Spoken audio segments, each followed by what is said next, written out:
Welcome to a new Paradigm of Education podcast. I'm your host, Monique Sayers. Today we have our special guest, Jaki Rigg. Before I go ahead and introduce you, Jaki, I'd just like to introduce the podcast for those people that are tuning in for the first time. So a new paradigm of education is a change in education that's been coming for centuries. We all know the education system as we know it has not been working. And what's been amazing is there's been just this rise in different types of educators coming together, holding hands and creating a new paradigm. So whether you're a parent, a change maker, a world leader, a mother, a meditator, it doesn't matter. Everybody has their gift to offer our children, and it's all about creating change that's going to be beneficial to the highest good of our next generation of change makers. So with that in mind, I've invited along our special guest, Jaki, today, who is a visionary for the Dream School in Queensland, and it just looks phenomenal from what I've been seeing. So I can't wait for you to introduce yourself and then just tell us more about the Dream School as well. Thank you so much, Jaki. Yeah, hi Monique. Thank you so much for having me. Yeah, it's lovely to be involved with people who are changing the world, and seeing things in a different way, to what we've already seen. Yeah, I guess my journey sort of started. I was a teacher in a classroom and had been for decades, taught interstate, overseas. But it was only when I had my own children and I listened to a podcast by a guy, well, it's actually a TED talk by a guy called Sir Ken Robinson, that really flipped me on my head because I had no concept of what was really going on in the education system. I was just a cog in the system and doing my part. And when I listened to his talk, I was really moved and flipped on my head. And I was like, now what am I going to do with my kids? Because I was like, how can I now, knowing what I know from what he'd said, about how the school system kills creativity, how can I do that to my children? How can I put them through? But I was already sort of in process of readying them for the education system, like teaching them their letters so that they started well. But then with this new understanding, I was quite tipped off balance, and I just started to think and research and sort of pray about what is education going to look like for my kids? How can I nourish and nurture their innovation and creativity? So we started what we called Schooling for Dreamers when my first child was 5. But that was too intense, it was too much like school. We were still sort of stuck in the mold, some of the mold of how school is done. And so we gave that up after about 6 months and went back to the drawing board, and I did lots more, 2 years of more research and learning and reading and viewing and sort of gathering what I could from people who'd been before me. And sort of created this model called Dream School, where our whole vision is to facilitate kids dreaming, but then to help them to get the skills, the relationships, and the knowledge to not only dream but fulfill their dream. And so that's sort of where Dream School started again. When my eldest was 7. Wow, that's amazing. It's so amazing what came through you to be able to be in that place of like, I'm actually going to make a change, because I do know myself being a teacher as well. It there isn't in the old way of just being able to just kind of follow, okay, well, this is how it is and this is how it's going to be. And I just love that you were like, okay, I'm going to say no, I'm going to look around, I'm going to investigate, I'm going to see what's possible and go for it and actually dream, and then literally create a dream school. So I'm really in awe of you being able to just take that stand and take that step. And I've also seen this Ken Robbins documentary as well, or YouTube footage as well, and it's just like there's just so many pieces in it. You could watch it a few times over and over. Every time I listen, there's a different element. I'm like, oh yes. Imagination and the use of the brain as well. I love how he's talking about using like that schooling was always sort of systemized to focus on one side of the brain, but actually that's not natural. Like we need to be focusing on the other side of the brain. And I'll just tie it in with our book as well. In A New Paradigm of Education, we talk about the IQ and the EQ, and we also introduce the energetic quotient into our book as well as an extra element that needs to also be focused on, because you know, we want our children to be learning in as many ways as possible. And there's just so much research about meditation as well as a beautiful resource for learning and reducing anxiety and everything as well. So yeah. You've got your daughter. Hello, daughter. She can join us on the podcast. Yeah, sure. Come on in. This is Eden. Hello. How are you, Eden? Nice to meet you. She's the reason we started Dream School. One of the reasons. I have two reasons. Jed, my eldest, and Eden, my youngest. Oh, wow. Amazing. Do you enjoy the Dream School? Yes, it's awesome. Actually, she's just finished running a challenge on event planning. So, she wanted to.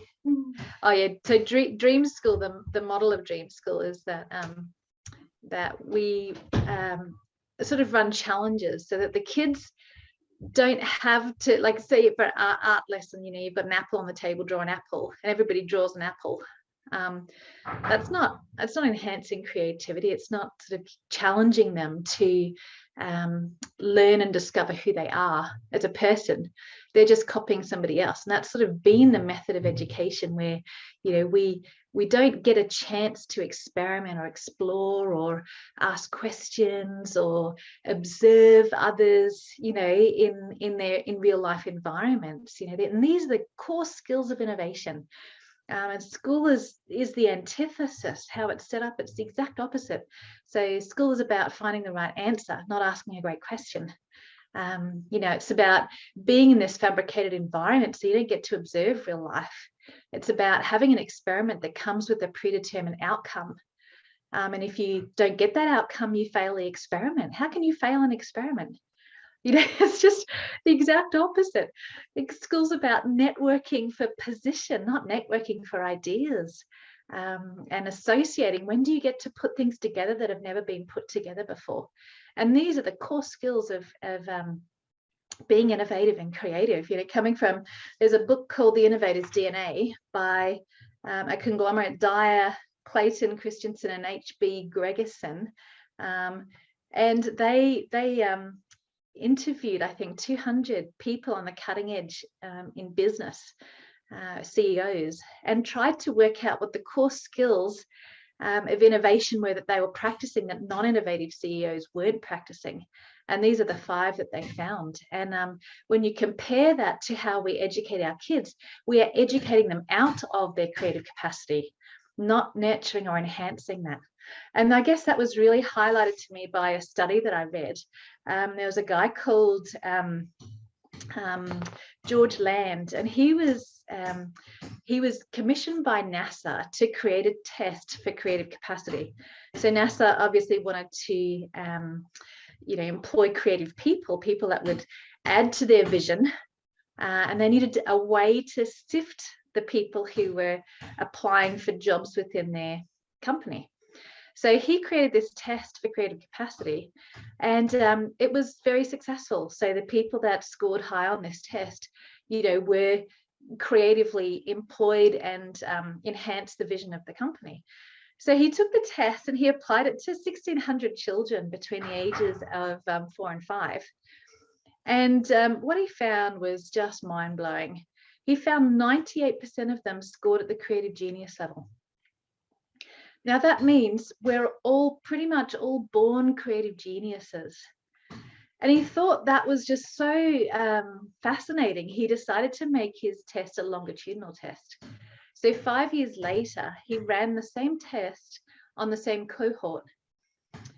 They'd been at school now for 4 or 5 years. And what he found was equally shocking. 30% now scored at the creative genius level. And then he tested them again 5 years later, and it was 10%. And then he tested 200,000 adults, and it was 2%. Because now we believe that we're not creative when we were all born, you know, creative geniuses. But because of the way that we educate, we are crushing our creative powers, you know, and our creative capacity to the point where it's lost, you know. And if you were to take 96% of somebody's capacity, say physical capacity or mental capacity, away from them, hopefully you'd be put in jail for that. But we haven't seen creativity in this same light. We've seen it as something that you're either born with and you're not, and the majority are not. But that's not the truth. That's not the case. 98% of us are born creative geniuses, and to nurture that rather than crush it really should be our goal in education. That's amazing. That's a huge number. Amazing that you've done all that research. I love what you've just shared. And creativity is definitely, I feel like, the core of education. It's the core of life. I mean, it's the core of birth. It's and I also think about what's happened in the pandemic. I think the beauty of the pandemic has been the destruction has enhanced creativity in a way that people are now stepping into their innovation and looking at different ideas and different pathways, because that old pathway and that old system has now fallen away. There's no place to kind of land, and it's like, well, what else can I do? And I think it's amazing that people are starting to link that back into their natural gifts and talents. And I'm linking that back to a new paradigm of education, because the birth of this just came through that idea of let's create something new together. And what is it that we want to create, and how can we all, every single person, all of us, access that part of ourselves that is our gift to give to humanity, to give to our children, and show them that they can also do that as well. So I just love that, what you're sharing. And I'm really happy that Dream School is offering this place for people to come and experience that. Wow. It's amazing. Yeah. Well, I think that's the challenge, because how do you nurture individual creativity within a community? How do you do it well? And this model, while it's obviously not perfect, what is, but it does have that capacity inbuilt in it, because we run Dream School according to challenges. So we have a compulsory challenge that everybody does all together, which sort of gives you that community, experience, like that shared experience. And we often reflect on, because we've been running for 7 years now, we reflect on all of those experiences that we've had together. Like we all climbed Mount Warning in an adventure challenge, and that's not an easy climb, but we got babies and 4-year-olds, and Wow. at the end you're pulling yourself up by a chain, and it's very steep and big boulders, and it's not an easy task, but we've got a picture of us all at the top, and what a community achievement where we all helped each other to achieve a goal that we had together. So we have a compulsory challenge that we all do together for those reasons, but also to allow kids to explore things that they may not normally have chosen to explore, but still find things in that are valuable in application to their lives, but also may expose to them what their interests or passions could possibly be in the future. So they might find something in that challenge that they then pursue later on. And then we have a period of time in the middle of the day, which we call family time, but it's really for lunch and unstructured play. And we put that right in the middle of the challenge opportunities in order to protect play.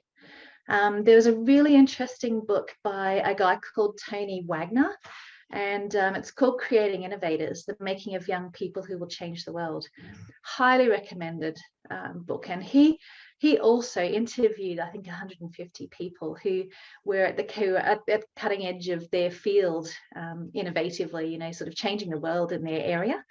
And he interviewed them with the purpose of trying to find, what are the similarities between them? What's the pathway they've all taken? And he found a common pathway for every single one of them, which is fascinating in its simplicity. And the pathway starts at play. So the very first step in becoming innovative and creative and, changing the world is to play. And we take play away from kids at school because we deem it to be something that happens after you've done all your jobs, after you've done all your work. Then if there's time, you can play. But through play, kids discover what's on the inside of them. and they have the opportunity to explore and create an experiment. You know, my kids, when they were, I think my son was 6 and my daughter was 4, we had, you know, sort of a quiet time in the middle of the day where I have my door shut and they entertain themselves. And I came out, that's 2 hours long. I came out, they had created this entire business. So they created this entire business where they had gone into their shoe buckets, pulled out the shoes that they don't normally wear. They'd set them up on the couch. They'd taken the mirror off the wall and put it at an angle so their clients or customers could come and see their feet when they were trying these shoes on. Wow. They'd taken my husband's phone, taken a picture of the front door, and then gone down the street and taken a picture of the street sign. So Wow. everybody knew where to come to buy these shoes, and they had everything ready to upload to Gumtree. I had no idea they even knew about Gumtree. Oh they my were 4 and goodness. 6. That's amazing. Wow, what innovation is that? That's stunning to us. That is brilliant. Yeah. So we did it. Like we cleaned up some of the shoes, threw some of them out, you know, repaired some, and they made $36, you know, as a 6 and 4-year-old selling their shoes on Gumtree. And we connected with all these people who came to buy shoes and developed friendships and community with them.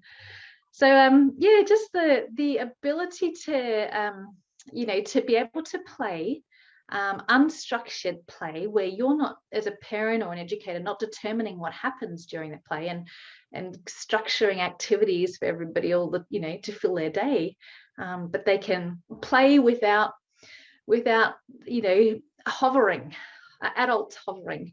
They come up with the most ingenious solutions to boredom. And boredom is actually one of the prerequisites, I believe, to creativity, because you're forced to find a solution to your emotional state. So that first step is play in that pathway. The second, he found that each person traveled through was passion, because through play they discovered what was on the inside and what they could be passionate about, and started to explore that in more depth. You know, sort of research or experiment with or investigate, or, you know, find opportunities within that arena to develop their skills, their knowledge, their relationships, their talents. And after they had sort of explored these passions that they had, these people then discovered that what they were doing had an impact on the wider community. Therefore, it became their purpose or their calling. So it was play to passion to purpose. And that was the pathway that every single one of these innovators had traveled to arrive at the place where they were literally changing the world. And it's such a simple pathway, you know, and yet, you know, we have sort of created our own pathway where you have to go through school, you have to go to uni, you have to get a job, but that pathway does not access who we are as individuals and who we can be collectively and how we can contribute to the wider community for good, you know, in ways that others may not necessarily be able to, but we are wired to. So I found that just fascinating. So in Dream School, we have play as a key feature of our day, and we protect it in the middle of our challenge experiences. And then in the afternoons, we run choices challenges where the kids put forward challenges we have a planner that they fill out to help them structure the term. And in the afternoon, they have the opportunity of sort of making their challenge available to the community, and other kids can come and join them in the outworking of that challenge. So, you know, just last term we ran 6 challenges in the choices section. They included event planning, they included stage combat, like sort of a theatre production, they included you know, indoor cricket, but they're framed in terms of a challenge, so that anybody can take that challenge and outwork it in the way that they find meaningful, and that sort of, you know, lights their fire. They're not drawing an apple, they are creating something that's unique and different from the person next to them, but still has the same sort of a framework around it. It's amazing. And I also want to reaffirm the word challenge as well, because challenge sometimes can have that old paradigm feel of competition, and this feels like the opposite of that. What you're sharing, it's feeling like, well, it's a challenge to myself to find that place within myself, to then, once I found that purpose, as you're saying, to then share it with my community or my peers, my students, my teachers, everybody all together. So I just wanted to reframe that, and just so that the people listening would also be feeling that energy of, it's like really about collaboration that you're sharing, right? That's amazing. Yes. Well, just for example, one of our challenges was to double your money through making and selling upcycled goods. So each person takes that challenge as you say, like a challenge for themselves to complete.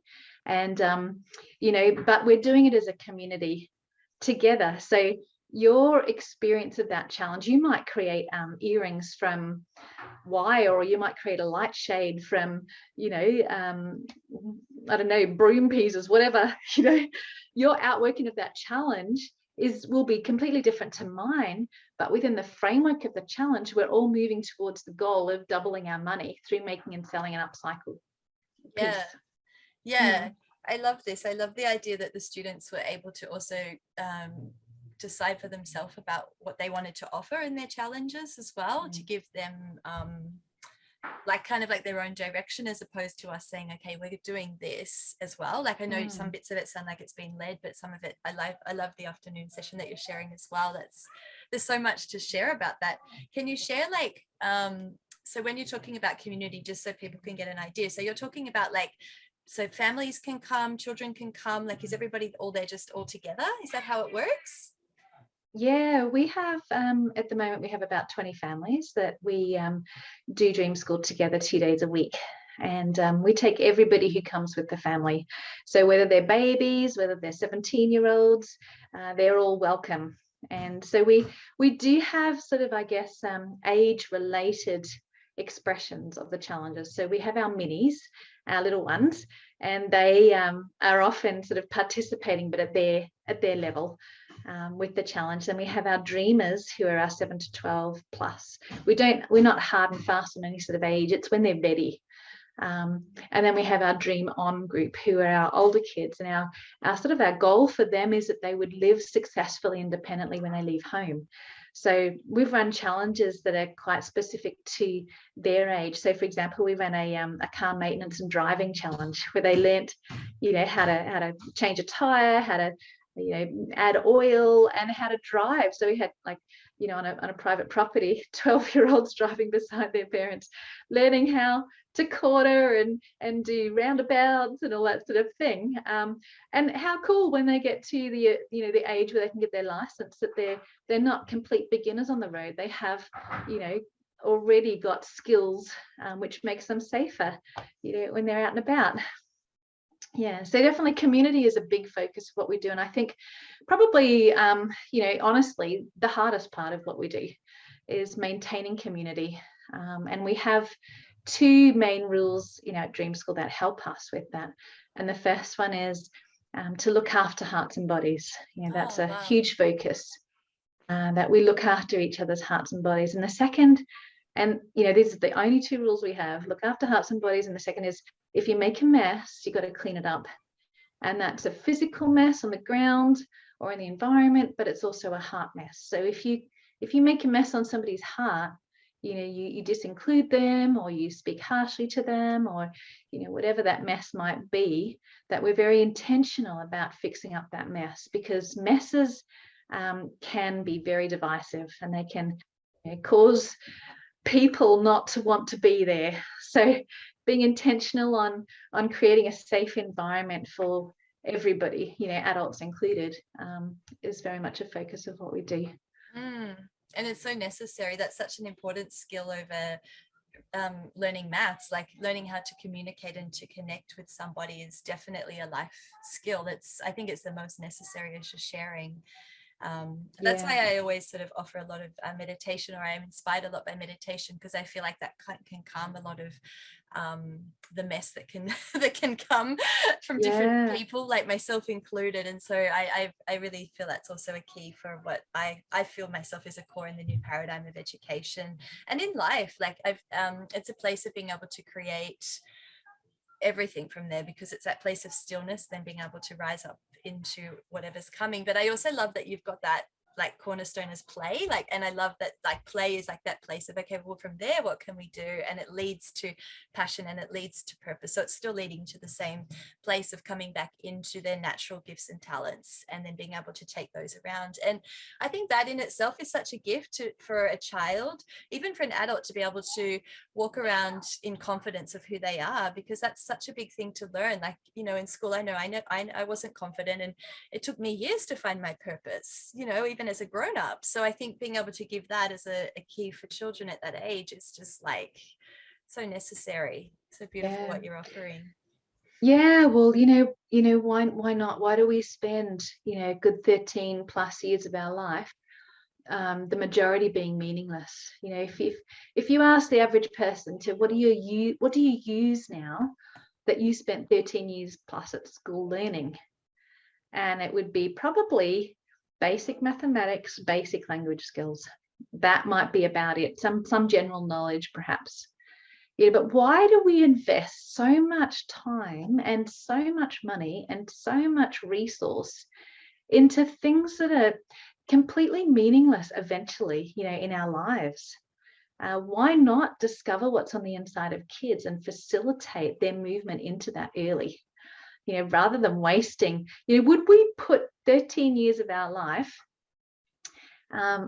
into something that has the minimal reward that education has now? You know, when we're this age, would we invest 13 years for that result? And it's likely that we wouldn't. And there are much more efficient ways to learn things like reading or maths. You know, we maths is in everything. You know, it's in art, it's in music, it's in design, it's in, you know, science, and we take it out of everything and we put it on worksheets and we deliver it to our kids as their maths lesson, completely devoid of context. So when they go to reapply that concept, they struggle because it was never learnt in context. But when we learn it in context, say, for example, the kids are, you know, that example I gave before of doubling their money through making and selling upcycle goods. They've got a business. They've got a real reason to learn percentages. You know, what's my profit going to be? They've got a real reason to learn, you know, decimal subtraction and addition, because I need to know that I'm charging them the right price and giving them the right change. You know, there's a real meaning to what I'm doing. It's not just on a worksheet that I have to regurgitate over and over again. You know? So yeah, I just feel that real life hands-on experiences for kids are key for all of us. You know, we learn best in context. We learn best being mentored. You know, we learn best by doing, not by listening or by roting, you know, regurgitating. We learn by actually physically getting involved in something, and that creates lifelong memories, because the movement of information from our the part of our short-term brain to our long-term brain happens far more effectively when we're involved in hands-on real-life experiences. So I can ask my kids, what did we do in term 3 of 2015 when we ran the challenge, How to Be a Pilot? And they'll be like, oh, we went to the flight school and the simulator. We got to have a go on the simulator. And then we went to a flight show. We went to an air show. We went to the RAF base, you know, the army base, where we got to sit in all the old military planes. We went to the airport and we got to see the processes of checking in. We went to a hangar. We saw a plane in the hangar being, you know, taken apart. We saw the guts of the plane. You know, there's so many links to memories that have meant that real learning has occurred, and they can access those memories very quickly and easily. Where if you ask me what I did in grade 4, second term, I would have no idea. I wouldn't be able to tell you a thing. I might have done some addition, I might have done some subtraction, might have written a story, but that's the only context or you know, sort of connection to my past that I have. Whereas the richness and I guess, you know, also in community, when you have shared experiences, we can go back to those and they become our table talk at dinner. So when, you know, you're at school and you come to dinner time, you're like, so how was your day? And they're like, yeah, right. What'd you do? Oh, nothing. You know, you have nothing that's a shared experience that you can build relationship on, because everybody's in different directions. But when you have family together and you're doing things that are meaningful and are fun, which is one of our core ingredients. You know, how is this challenge playful? How is it fun? And the kids that are writing a challenge need to share with me how what they're planning on doing is going to engage kids, the other kids who want to join them. And when you get to the dinner table, the talk is not like, oh, how's your day? Yeah, it was all right. What did you do? Yeah, nothing. You know, it is, there's buzz going on because everybody wants to share what they've done in their day, and then everybody learns from each other and creates this, you know, incredible I guess soup of experience and you know, connection that then becomes part of our history as a family, or a part of our history as our community.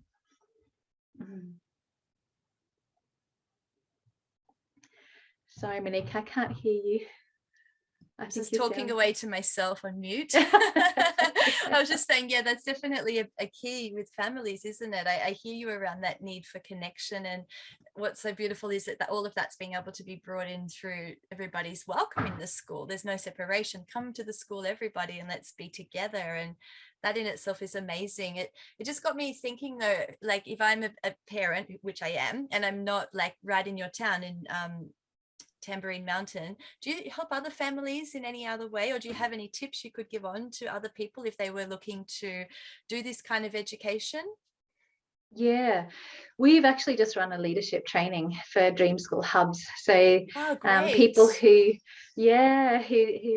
want to participate in this model or run their own Dream School hub have come. We sort of did an in-person day where they were given lots of information and strategies, but then also immersed in Dream School. So we ran challenges with the adults, you know, and in terms of helping them understand what Dream School is really all about. And, you know, we had a group and they were masters. There was a Masterchef challenge we ran with them where they had to create something with a secret ingredient, and you know, they had to go shopping. This is in the middle of the I guess the challenge, the conference or the session that we were running in training them.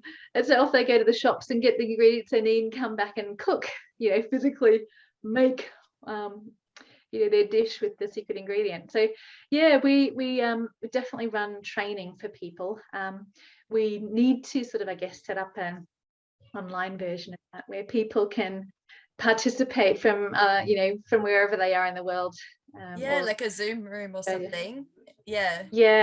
We haven't quite gotten that far. We've sort of gotten, you know, as far as when teachers were, you know, out of work because of the mandates and things like that. There was a whole lot of people looking to to develop more skills and exposure to other ways of education. And yeah, so we had quite a number of people attend our session, our leadership training, and we've got a couple of schools started up from that.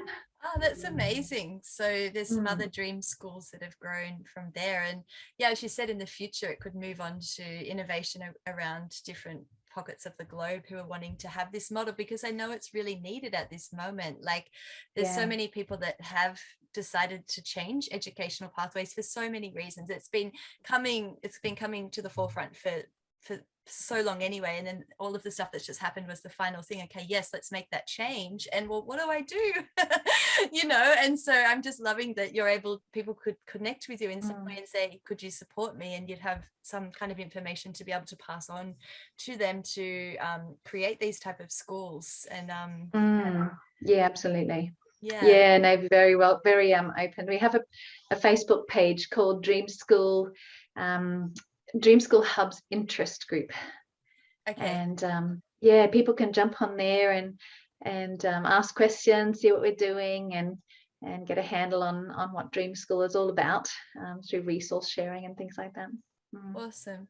And I always ask this question for every podcast guest that comes along, because I have an interest in the collective vision for a new paradigm. So what is your vision for a new paradigm of education? I know you've already shared a lot with us, but if you could just share that little piece again, that would be amazing. Yeah, well, I I feel education really needs to come back to what it's what the purpose is. You know, what are we educating our kids for? And it really is that they would function in their destiny, you know, that they would know who they are as people, who they are, you know, their identity. Particularly because when we don't know our identity, when we're not connected to the source, you know, we sort of lost, we get lost.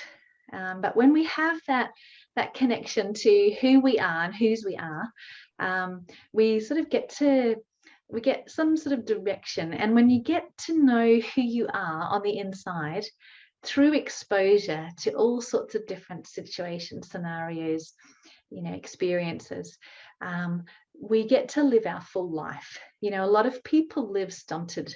You know, we're living just to put food on the table, or we're living just to get through the day, you know, just to get to holidays or just to get married, not really living out each day alive, fully alive. You know, and I love the concept of education being a mechanism that facilitates us living our full life. You know, and however that's done, you know, is great. But we just haven't known how to do it because we've been so consumed with this industrial model of education where we all get batched according to date of birth, date of manufacture. We get sent off on narrowly defined pathways with inputs, whether we're ready or not, and then shot off the end, not knowing really what to do with our lives. But where you have a process that exposes kids to what they could be passionate about, what's on the inside, what stirs them, what causes them to dream, you know, how do they get from a dream to a reality? That for me, that whole process of moving from a dream to the realization of that dream is really what education should be about. And, you know, kids, when you expose what their intrinsic motivations are, you know, what they're passionate about, they will do whatever it takes to get to where they want to go.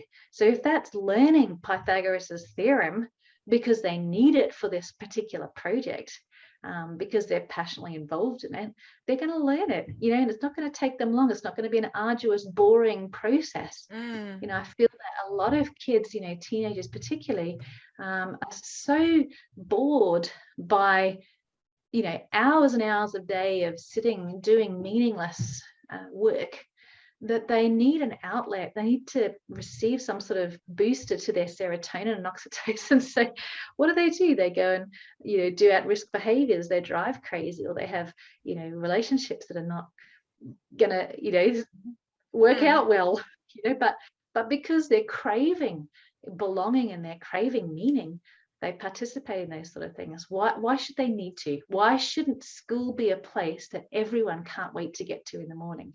Wow. You know, how we do education has got to change, because innovation and creativity are really, you know, for an economy to flourish, they're the core skills that we can't do without. Everything else is automatable or overseasable. You know, we can shift it, but creativity and innovation can't be done by you know, computers. You know, it has to come from humanity. You know, and that's it's the God part of who we are, being expressed on the earth. Yeah, and facilitating that, I think, is our core. Yeah, it should be our core driver as educators.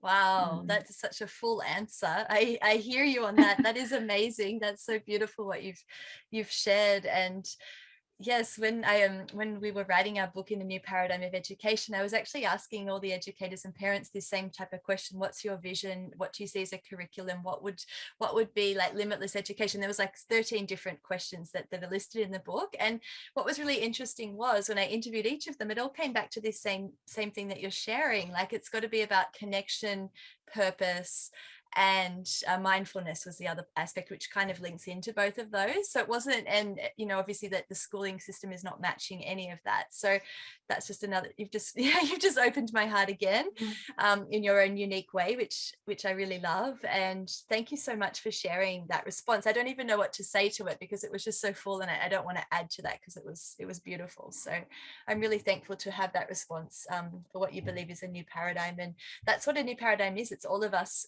being heard and seen and walking it together, and all of our stories matter, and all of our pieces matter. And I'm really thankful to meet people like you, and everybody who's listening to our podcast, all of you that are out there looking to make a change. I'm really thankful to all of you who are wanting to step into this path of, well, what can I do to educate, or how can I be a co-creator in education with my children? And so I thank all of you as well for being insightful and wanting to know what to do as well, and to join us, to lead with us, so thank you so much, Jaki, for coming on today. Yeah, Monique, it's such a pleasure, and thank you for being you, and for everything that you're doing to expose, best practice or ways of being involved in the education of our precious kids. It's valuable, it's treasure.